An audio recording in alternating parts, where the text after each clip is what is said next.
Parce que le garçon, il est païen. Apparemment, la fille aime le Seigneur. Le garçon est païen. Mais il faut voir comment la fille a refusé. Je sais qu'il va changer. Je sais qu'il est... Je sais qu'il va... Pour ennuyer les gens sur terre, demander de suivre la volonté de Dieu. Demander de suivre la volonté de Dieu. Frères et sœurs, des fois le Seigneur va tester la fidélité de notre alliance avec lui par la capacité que l'on aura de respecter sa volonté. Rappelez-vous de Jésus-Christ. Jésus-Christ a prouvé au monde, il a totalement prouvé au monde qu'il pouvait marcher selon la volonté de Dieu. Moi, je ne sais pas si je parle à des petits-enfants, mais je parle à des gens, j'aimerais parler ce soir à des gens qui sont arrivés à une phase de leur vie où la volonté de Dieu devient plus que eux. Plus que eux. Frères et sœurs, moi personnellement, moi qui vous parle, j'ai été livré à des points là où, même maintenant en vous parlant, des fois lorsque je vous prêche, je rentre à la maison chez moi, je dis, Seigneur, j'ai l'impression que ta volonté est en train de s'accomplir là. Moi j'ai étudié. Moi je ne veux pas faire ça. Moi je veux rentrer à l'étranger pour venir prêcher des gens. Mais des fois, je me regarde, je dis, Kevin, slow down. Hein? Essaye de ralentir un peu. Parce que peut-être que si je ne suis pas ce chemin, je serai certainement dans une compagnie à 7 heures. Je serai certainement à Kitambo, au balcon. Ils se sont retrouvés. Hein? Vous connaissez? J'ai vu une place à Kitambo, là il y a le péché. Hein?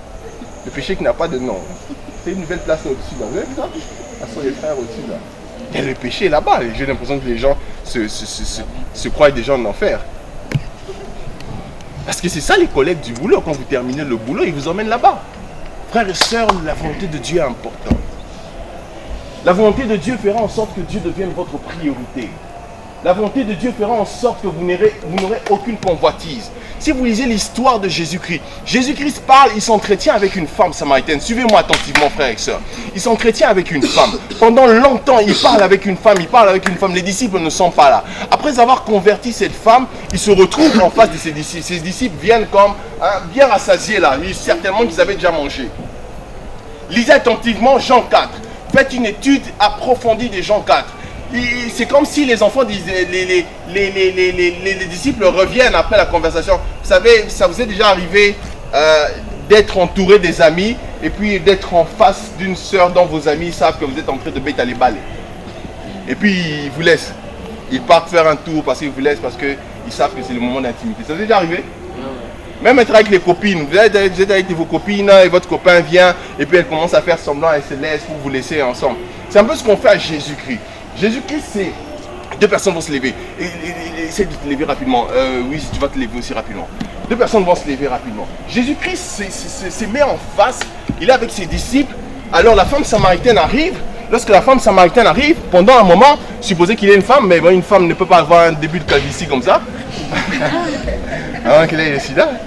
Mais bon, il ne peut pas avoir, mais imaginez-vous. Alors, Jésus-Christ arrive, comme ça, avec la femme samaritaine. Le disciple de Jésus-Christ qui constate que Jésus-Christ est en train de parler à la femme samaritaine, ils partent. Babette n'a pas un tour, ils partent. Alors lorsque Jésus-Christ finit avec la femme samaritaine, ils reviennent. Supposez que la femme samaritaine part. Les disciples reviennent vers Jésus. Reviens vers moi. Il revient vers Jésus. Il pose la question à Jésus. Le disciple pose la question à Jésus. Jésus, as-tu déjà mangé? On t'a emmené quelque chose à manger là, as-tu déjà mangé? Jésus-Christ lui dit, j'ai mangé une nourriture que vous ne comprendrez pas. Suivez-moi attentivement, frères et sœurs. J'ai mangé une nourriture, vous comprenez. Alors, il se pose la question à l'intérieur d'eux. Quelqu'un a-t-il apporté à Jésus-Christ la nourriture? Alors que nous étions pas là, quelqu'un a-t-il apporté à Jésus-Christ la nourriture? Frères et sœurs, Jésus-Christ les regarde. Soudain, Jésus-Christ tourne le visage. Il les regarde. Il dit, ma volonté, ma nourriture, c'est d'accomplir la volonté de Dieu. Suivez-moi attentivement. Cette phrase veut dire simplement, moi je ne vous envie pas. Vous avez mangé certainement le charama d'art, mais je ne vous envie pas. Ne vous remettez pas, laissez-vous, restez debout pendant un instant. Les disciples viennent. Des fois, les gens lisent seulement la partie du verset qui dit, Jésus-Christ les pose la question, les gens lisent seulement cette partie qui dit, ma nourriture est de faire de la volonté de Dieu. Lisez auparavant, il y a une phrase avant. Jésus, il pose la question, quelqu'un a-t-il donné à Jésus-Christ la nourriture? Quelqu'un lui a-t-il donné la nourriture pendant que nous, on n'était pas là? C'est comme s'il pousse Jésus-Christ à l'envier. Alors, vous vous rappellerez que la rébellion commence par la convoitise. Jésus-Christ regarde les disciples. Il dit à les disciples, je n'ai pas à te convoiter. Alors que moi je faisais le travail de Dieu, vous certainement vous étiez à Dar. Certainement vous étiez au restaurant, c'est quoi le restaurant de moi, un restaurant, un bon restaurant. Voilà, peut-être que vous étiez au café musique. Mais je ne vous envie pas. Parce que j'ai déjà mangé. Frères et sœurs, la volonté de Dieu, je veux que vous compreniez cela. La volonté de Dieu fera en sorte que les repas que les autres ont mangés ne vous concernent plus. Bien, ne compte plus pour vous. Ne compte plus pour vous. Lorsque les autres vont se marier et que vous accomplissez la volonté de Dieu et qu'on vous demande, c'est la même chose qu'on va poser à Jésus-Christ. Mais pourquoi tu ne te maries pas? Il dit, mais je fais la volonté de Dieu. Je fais la volonté de Dieu, je vis dans la volonté de Dieu. Et les disciples étaient en train de dire à Jésus, nous on a mangé. Toi tu étais devant le puits avec cette femme, mais nous on a mangé. Toi pourquoi on te propose à la vie, tu vas manger? Alors que nous on était en train de parler avec toi, quelqu'un t'a pas apporté la nourriture. Il dit non, moi je fais la volonté de Dieu. Frère et sœur, lorsque vous faites la volonté de Dieu, vous n'enviez plus les vies des autres. Et là, frères et sœurs, lorsque vous faites la volonté de Dieu, vous n'enviez plus les vies des autres. Je vous parle de quelque chose de réel, même dans le ministère. Des fois les gens me disent, oh mais tous les jeunes aujourd'hui partent aux États-Unis, tous les jeunes aujourd'hui s'attachent à côté d'un pasteur. Je posais la question aujourd'hui, moi pourquoi les pasteurs ne m'aiment pas? Moi pourquoi on ne m'encadre pas moi? Non, sincèrement, je posais, non, c'est une vérité en fait, demandez au pasteur, pourquoi moi on ne m'encadre pas? Moi les pasteurs ne m'encadrent jamais. J'ai essayé d'inviter même à tous les pasteurs, je ne sais pas pourquoi ils ne viennent pas. Mais vous savez quoi? Les Friends of God peuvent vous dire cette phrase, je m'en contrebalance. Amen. Parce que je fais la volonté de Dieu. Amen. Je fais la volonté de Dieu. Je dis pas. Alors, Jésus-Christ se retrouve en face de ces gens-là. Il ne convoite pas. Les disciples, alors que lui, il parlait avec la femme samaritaine, alors que lui s'entretenait avec la femme samaritaine, les disciples, certainement, étaient en train de manger. Les disciples, certainement, étaient en train de boire. Les disciples, certainement, étaient en train de... Alors, ils reviennent vers lui, il bat surtout qui, hein? Surtout que Jésus-Christ n'a pas mangé. Alors ils viennent le proposer la nourriture. Il dit, mais Jésus-Christ mange. Voilà le pain. Mange Jésus-Christ. Jésus-Christ dit, non. Jésus-Christ, comprenez cette phrase. Cette phrase ne veut pas dire que la volonté de Dieu avait rassasié Jésus. Cette phrase avait simplement dire que la volonté de Dieu avait tellement occupé Jésus-Christ que la nourriture ne lui disait plus rien. Frères et sœurs, lorsque vous faites, vous vous rasseoir. Lorsque vous accomplissez la volonté de Dieu, il est impossible de devenir rebelle à Dieu. Il est impossible. Il dit, ma nourriture est de faire la volonté de celui qui m'a envoyé. Frères et sœurs, avec ce que Jésus-Christ a vécu sur terre, il pouvait devenir un vrai rebelle contre Dieu. Mais il y a une chose qu'il a gardée, à ne jamais devenir rebelle à celui qui l'a envoyé. C'était parce qu'il faisait sa volonté. Supposez que, vous savez, en tant qu'homme, si Jésus-Christ à la croix avait décidé de faire sa volonté, il avait commencé à lever les clous. Il allait descendre. Il dit, nga pena kufa pour la bino. Yo chama nga na kufa la yo. Yo moi teti boy. Nga kufa la yo. Mais jusqu'à la croix, Jésus-Christ a continué à faire la volonté de Dieu. Ça lui fait mal. Ça lui perce de partout. Mais il dit, non, je fais sa volonté. C'est lui qui veut. C'est ce qui intéresse, frères et sœurs. Malheureusement, malheur à nous, frères et sœurs. Nous vivons une génération des gens. Moi, quand j'ai grandi, quand je voyais mes aînés, je savais que le ministère était une vocation. Le ministère était une volonté de Dieu. Vocation qui cache la volonté de Dieu.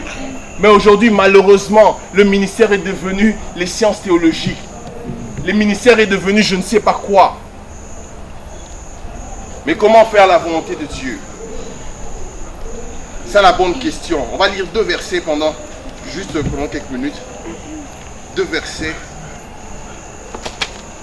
Jean chapitre 5, le verset 30. Je n'ai pu rien faire de moi-même. Selon que j'entends, je juge, et mon jugement est juste, parce que je ne cherche pas ma volonté, mais la volonté de celui qui m'a envoyé. Jean chapitre 7, verset 17.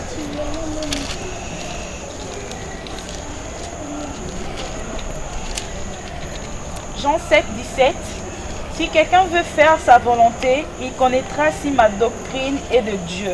Jésus-Christ parlant aux disciples et aux pharisiens, enseignant, les pharisiens sont choqués. La doctrine, ce n'est pas les assemblées de Dieu. Hein. La doctrine, ce n'est pas les débats. Hein? Jésus-Christ, si vous lisez, maintenant on peut aller plus loin. Rentre, on lève pas de Jean 7, verset 17. Non, c'est 14, commence au 14. Jean 7, 14. Vers le milieu de la fête, Jésus monta au temple et il enseignait. Les Juifs s'étonnaient, disant, comment connaît-il les Écritures, lui qui n'a point étudié? Jésus leur répondit, ma doctrine n'est pas de moi, mais de celui qui m'a envoyé. 17. Si quelqu'un veut faire... Tu vas relire les versets, tu peux te rasseoir. La doctrine, ce n'est pas les assemblées de Dieu, ce n'est pas les églises de réveil, la doctrine, ce n'est pas les débats. Okay? La doctrine, c'est simple. Simple. S'il y a des gens qui vont me contredire en ces lieux, contredisez-moi comme Jésus. Jésus-Christ, on l'a contredit. On a dit comment il a une si connaissance de la parole alors qu'il n'a pas étudié. La doctrine, ce n'est rien d'autre que l'enseignement. Hein? C'est l'enseignement de Jésus. Okay? Si vous étudiez l'enseignement de Jésus, c'est ça la doctrine de l'Église. La doctrine de l'Église, ce n'est pas Bisous-toi Assemblée de Dieu, bisous-toi catholique, c'est l'enseignement. L'enseignement, la doctrine d'un ministère, c'est l'enseignement qu'il donne. Alors Jésus-Christ est face à un enseignement. Alors les gens lui posent la question, les gens s'imaginent, les gens lui posent la question, les gens sont surpris. Comment il n'a pas étudié, comment il n'est pas allé dans une école théologique, mais il parle aussi bien de Dieu, il enseigne aussi bien la parole. Alors Jésus-Christ les répond, Jésus-Christ les regarde, Jésus-Christ les répond, il dit si quelqu'un veut faire la volonté de Dieu, c'est alors qu'il connaîtra ma doctrine. C'est alors qu'il connaîtra ma doctrine. Frères et sœurs, il n'y a pas meilleur moyen dans le chemin de la vie d'accomplir ou de savoir c'est quoi la volonté de Dieu, si ce n'est que de l'accomplir. De marcher de vouloir marcher selon la volonté de Dieu. Premièrement, il dit celui qui veut, celui qui va avoir une idée sur la volonté de Dieu. La volonté de Dieu, ça s'étudie. Celui qui va avoir une idée sur la volonté de Dieu doit d'abord vouloir faire la volonté de Dieu. Doit d'abord désirer faire la volonté de Dieu. Le premier point dont je voudrais parler sur la volonté de Dieu. Il est possible de faire la volonté de Dieu si vous n'avez pas envie de faire la volonté de Dieu. Il faut avoir envie de marcher selon la volonté de Dieu. Malheureusement, nous sommes à une génération telle qu'on lisait dans Jean 30, dans Ésaïe chapitre 30. Une génération des gens qui ne veulent pas que les prophètes les disent la vérité. Une génération des gens qui ne veulent pas que les pasteurs les disent la vérité. Malheureusement, on est dans cette génération des gens qui n'ont pas envie, consciemment, qui n'ont pas envie de faire la volonté de Dieu. Qui n'ont tellement pas envie de faire la volonté de Dieu. Vous savez, si vous vous retrouvez avec une jeune fille de cette génération de 28 ans qui n'est pas mariée, et que vous la demandez d'attendre la volonté de Dieu, et ce que supposez que la volonté de Dieu, c'est à 35 ans son mari, elle n'attendra pas. Même si vous venez consciemment, purement, avec un cœur sincère, vous lui dites, elle ne va pas attendre. Il faut désirer faire la volonté de Dieu. Il dit, c'est alors qu'ils connaîtront mon enseignement. Vous pouvez lire avec moi ces deux portions des Écritures pour finir. Colossiens chapitre 1, verset 9. Nous aussi, depuis le jour où nous en avons été informés, nous ne cessons de prier Dieu pour vous et de demander que vous soyez remplis de la connaissance de sa volonté en toute sagesse et intelligence spirituelle. Que vous soyez remplis de la connaissance de sa vérité. Le dernier portion des Écritures que nous lirons, Hébreux chapitre 10.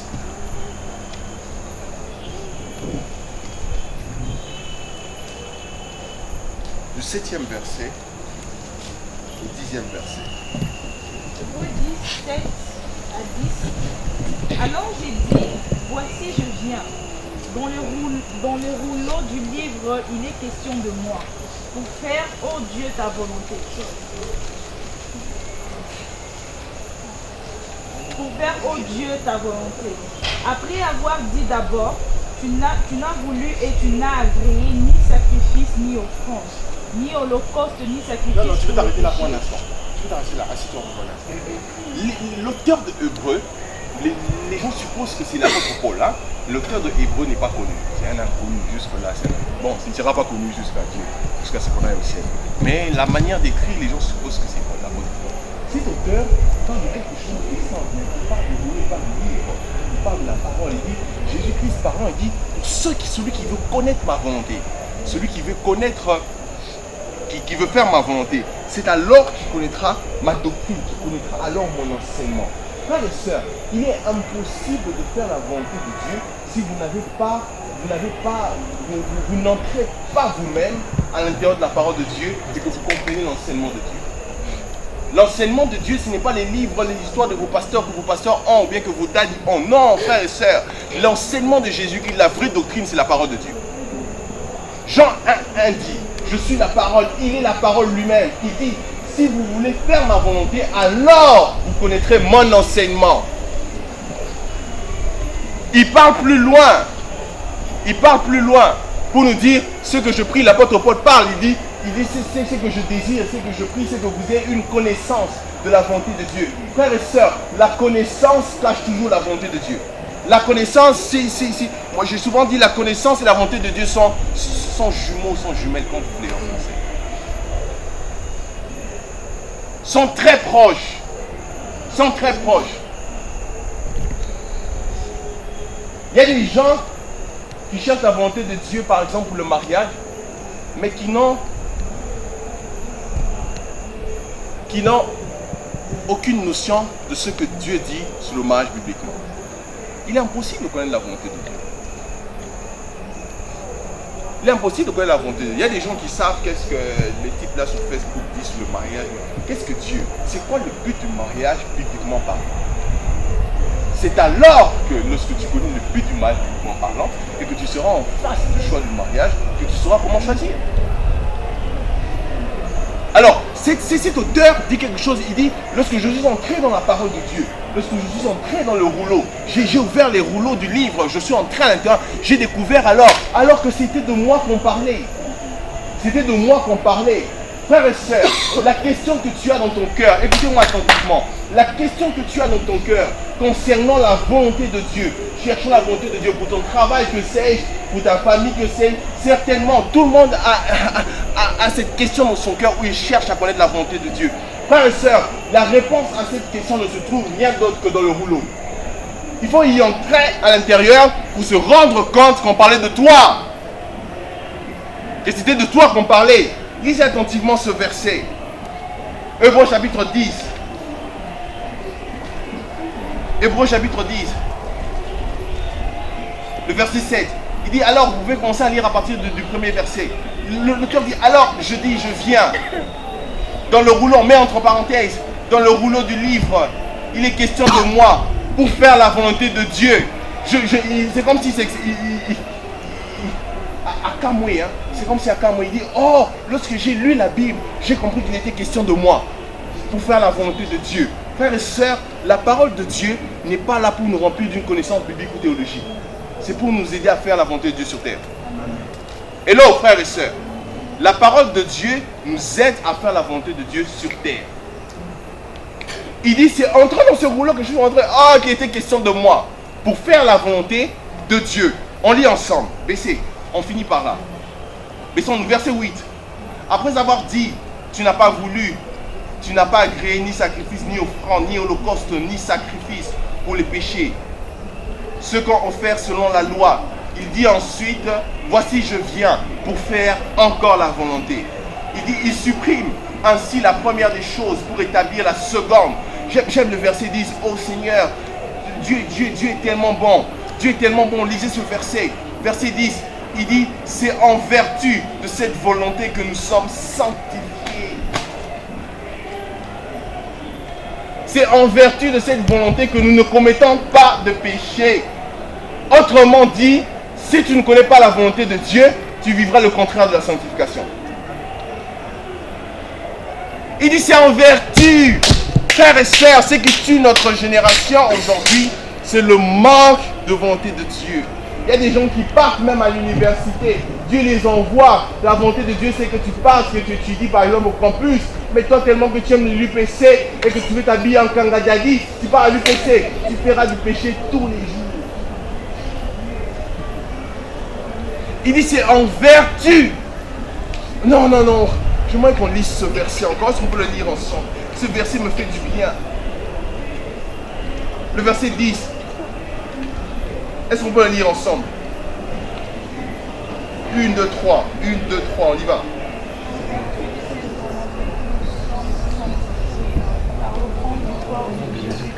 C'est en vertu de cette volonté, frères et sœurs, que nous sommes sanctifiés. Il n'y a plus la sanctification dans l'église. Quand tu prêches, tout le monde commence à t'obliger les miroirs. Tu critiques, tu fais, moi j'en ai marre. J'en ai marre, j'en ai marre, j'en ai marre. J'en ai marre. Les gens viennent à l'église comme si c'était une agence de voyage. Les gens viennent à l'église comme si c'était une agence de mariage. Les gens viennent à l'église comme si c'était une agence de réussir la vie. Qui vous a dit que pour réussir la vie, qui vous a dit que pour avoir de l'argent, il faut partir à l'église? Qui vous a dit cela? Qui vous a dit cela? Les hommes d'affaires font comment? On est trop paresseux au Congo, on ne veut pas étudier, on ne veut pas faire les affaires, on ne veut pas aller à l'église et faire les affaires. L'église nous rapproche de Dieu, l'église nous sanctifie, les ministères doivent nous sanctifier. Mais comment cela va nous sanctifier? Comment nous serons sanctifiés? Comment allons-nous marcher dans la sanctification? Si tel que nous sommes là, 90% des gens tels que nous sommes ne connaissent même pas la volonté de Dieu pour leur vie, c'est quoi? Triste de voir des gens qui viennent, moi je suis appelé au ministère, ils font 5 ans de ministère, ils voient que ça ne marche pas, je suis appelé au business, ils font 5 ans de business, ça marche, ils font de la politique. J'avais dit, c'est quoi la volonté de Dieu pour ta vie? La volonté de Dieu pour nos vies, ce n'est pas seulement pour nous faire réussir, mais c'est pour nous garder sains. Parce que si tu n'es pas dans la volonté de Dieu, tu ne seras pas saint.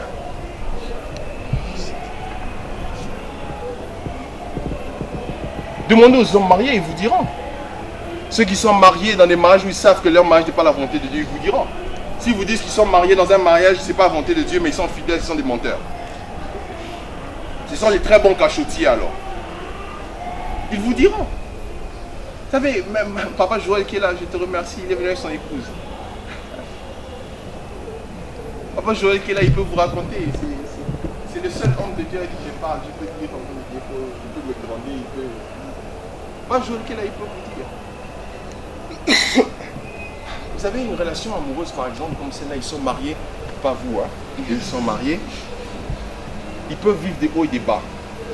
Mais la force, c'est de savoir qu'ils sont confiants que c'était la volonté de Dieu qu'ils soient ensemble. La volonté de Dieu, frères et sœurs, est importante. Elle nous garde saints. C'est en vertu de la volonté de Dieu que nous sommes saints. Il dit, malheur au peuple rebelle, qui prennent des alliances, qui font des alliances sans consulter ma volonté. Au pasteur Wana Koyaki, tout na yesuki ministère Wana Zavantanzam. C'est ça la base des choses. Oh, comment mon pasteur, toi tu parles seulement de votre pasteur Jacques Verneau, comment le pasteur Jacques Verneau est resté saint? Oui, moi je ne dis pas parce que mon pasteur était saint, non pas du tout. Je ne pense pas qu'il était robot, c'est juste qu'il était appelé au ministère. S'il n'était pas appelé au ministère, on serait, moi je ne serais pas ce que je suis là. Il y a des gens qui commencent à commettent des péchés. Mais le but, ce n'est pas leur péché. Regardez bien leur vie. Ils ne sont pas d'abord au départ, au beginning des choses. Ils ne sont même pas appelés à faire ce qu'ils font là. Oh, mon mari est infidèle. Rentre dans la volonté de Dieu. Ben bon, comme les divorces, on est des chrétiens. Si tu te maries, Eliel, comme toi tu l'as dit, tu te maries à l'encontre de la volonté de Dieu que tu veux divorcer. Moi je dirais non.